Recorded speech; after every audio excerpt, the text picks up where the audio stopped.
Unsolved model है जी, paper number 5 MCQs। तो जो पहला MCQ है, पूछा गया है कि जो नेचर ऑफ द रूट्स हम किस तरह मालूम करते हैं। इसके लिए हम डिस्क्रिमिनेंट का फार्मूला यूज़ करते हैं नेचर ऑफ रूट्स फाइंड करने के लिए। b² - 4ac ग्रेटर दैन 0, यानी अगर डिस्क्रिमिनेंट की वैल्यू 0 से बड़ी हो और स्केयर ना हो, तो पेज नंबर 19 पे इसकी 4 कंडीशंस हैं, वो आप चारों याद कर लो, तो ये रैशनल होते हैं। ठीक है, आगे है सम ऑफ द रूट्स। अब क्या है, 2 अल्फ़ा जमा 2 बीटा, इसका रूट्स का सम। 2 कॉमन ले लें, अल्फ़ा जमा बीटा, और अल्फ़ा जमा बीटा क्या होता है, -b/a।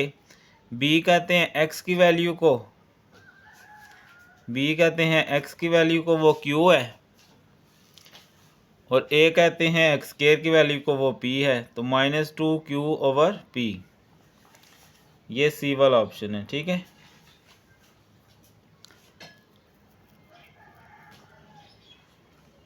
उसके बाद ये है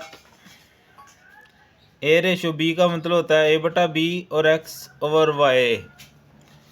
आल्टरनेंडो में क्या होता है, ये उधर ये आपस में एक्सचेंज हो जाते हैं, ये आ जाएगा। ठीक है, a/x b/y, ये पहला है।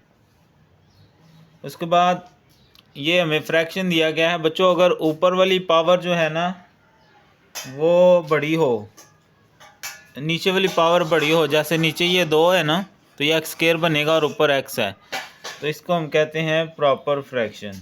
ठीक है, नंबर ऑफ पावर सेट के लिए होता है कि 2 की पावर जितने एलिमेंट हैं अंदर वो रख लें, 2 की पावर 3 रखेंगे तो 8 बन जाएगा। रेंज कहते हैं दूसरे एलिमेंट को, 3 2 1 4, ये इसमें मौजूद हैं 3 2 1 4, तरतीब कोई भी हो उससे फ़र्क नहीं पड़ता। मीन जो है वो अफेक्ट होता है स्केल से और ओरिजिन से, स्केल भी हो सकता है और ओरिजिन भी हो सकता है। हिस्टोग्राम ये हमने किया था, हिस्टोग्राम क्या होती हैं, ऐसे रेक्टेंगल से बनाया जाता है। ठीक है, तो इसका आंसर क्या है, रेक्टेंगल्स। सीकेंड स्क्वायर थीटा बराबर होता है 1 + tan स्क्वायर थीटा के। लाइन इंटरसेक्टिंग का सर्कल, एक लाइन जो सर्कल को क्या करे, काट दे, उसको हम सीकेंट लाइन कहते हैं। और अगर बिल्कुल सेंटर से हो चलें, ये वही होती है, सीकेंट ही होती है। टेंजेंट लाइन क्या होती है, सर्कल को बाहर से एक पॉइंट पर टच करती हुई जाती है, at a single point. If an arc of circle subtends a central angle of 60, then the corresponding chord of the arc will make the external angle। अच्छा बच्चों, ये कह रहा है कि अगर एक आर्क है,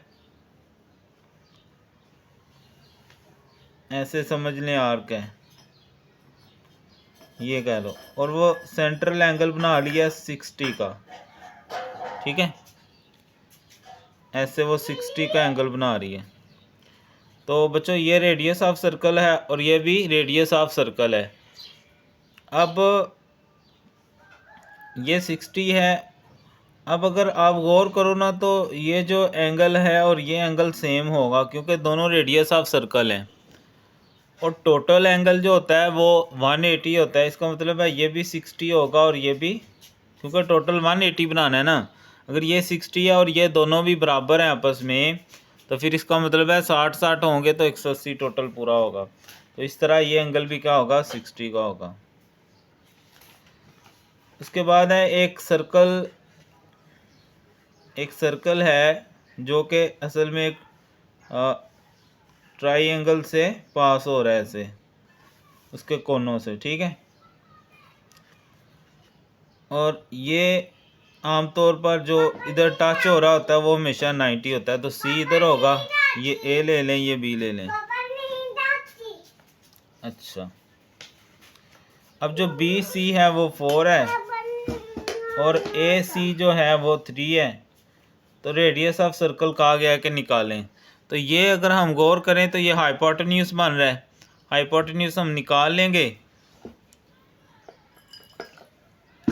ये लो, गर्म है, ठंडा होने देना। अब अगर हम हाइपोटेन्यूज निकाल लें तो ये असल में डायमीटर ऑफ सर्कल होगा और उसका हाफ करेंगे तो रेडियस ऑफ सर्कल आ जाएगा। ठीक है, तो हाइपोटेन्यूज का फार्मूला क्या होता है? हाइपोटेन्यूज स्क्वायर बराबर बेस का स्क्वायर जमा आल्टीट्यूड का स्क्वायर।